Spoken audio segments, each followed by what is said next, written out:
Darüber wollen wir sprechen mit dem stellvertretenden Bundesvorsitzenden der Deutschen Polizeigewerkschaft, Manuel Ostermann. Guten Abend. Schönen guten Abend und viele Grüße ins Studio. Die Messerattacken sind mittlerweile an der Tagesordnung hierzulande. Worin sehen Sie denn die Gründe dieser Entwicklung?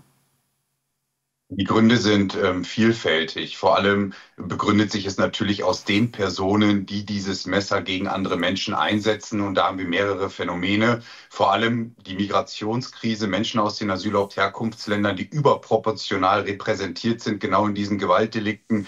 Die Jugendkriminalität, die ihr Übriges tut und natürlich auch massive Radikalisierungsprozesse in unserer Gesellschaft. Alles durch fehlgeleitete Politik des Ignorierens und Tabuisierens. Und jetzt stehen wir vor einem sicherheitspolitischen Desaster, was man mit einer Riesenkraftanstrengung jetzt umkehren muss. Und das beginnt damit, dass wir endlich die Täter auch benennen und dementsprechend konsequent handeln. Ansonsten wird das nichts.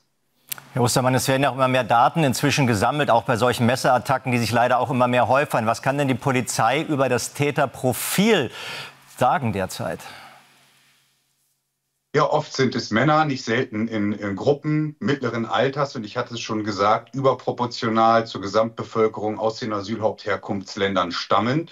Und vor allem auch das Thema Schutzbewaffnung spielt eine Rolle. Bei einer immer größer werdenden Eskalationsskala im Bereich der Gewaltkriminalität ist das, was man am Mann oder an der Frau hat, auch oft genutzt. Und das ist eben das Tarnmittelmesser. Man kann es überall kaufen. Es ist ein Alltagsgegenstand, es ist brandgefährlich, kaum zu verteidigen und immer eine konkrete Gefahr für Leib und Leben. Für die Sicherheitsbehörden eine Riesenherausforderung. Aber da müssen wir uns auch mehr ehrlich machen. Bisher hören wir von der Politik außer sinnlosen gesetzlichen Nachschärfungen und politisch-rhetorischen Phrasen keinerlei Begründungen, wie wir dieses Problem eben in den Griff bekommen. Die Maßnahmen liegen zum Teil auch hier auf dem Tisch und die in Deutschland lebenden Menschen leiden massiv unter dem kollektiven Freiheitsverlust aus Gründen der Kriminalitätsfurcht. Und das ist in Deutschland ein Status, der schlimmer nicht sein könnte. Auch Polizisten werden ja immer häufiger Opfer von Messerattacken bzw. Messerangriffen. Vergangene Woche wurde ein Polizist auf einer Palästina-Demo fast totgetrampelt, ein anderer vor einer Bar niedergestochen. Der Respekt vor Einsatzkräften nimmt also ab. Fühlen Sie sich denn ernst genommen von der Politik? Nein, ich fühle mich eben nicht ernst genommen von der Politik. Alle 5 Minuten wird ein Polizeibeamter in Deutschland Opfer einer strafbaren Handlung.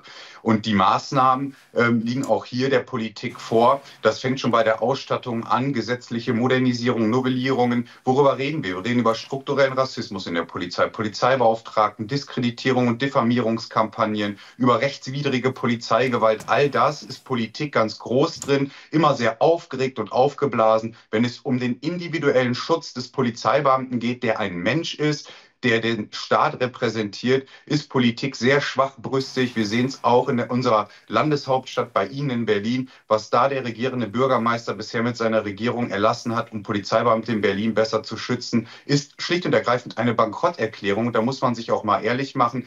Heutzutage verabschieden sich Polizeibeamte auch von ihren Familien, fahren zum Dienst, eben weil sie nicht mehr sicher sein können, dass sie heil und unversehrt wieder nach Hause kommen. Auch hier ein katastrophaler Befund. Und da muss Politik jetzt ran. Wir müssen die Menschen schützen, die uns schützen, und zwar dringend. Manuel Ostermann, herzlichen Dank. Ich danke Ihnen.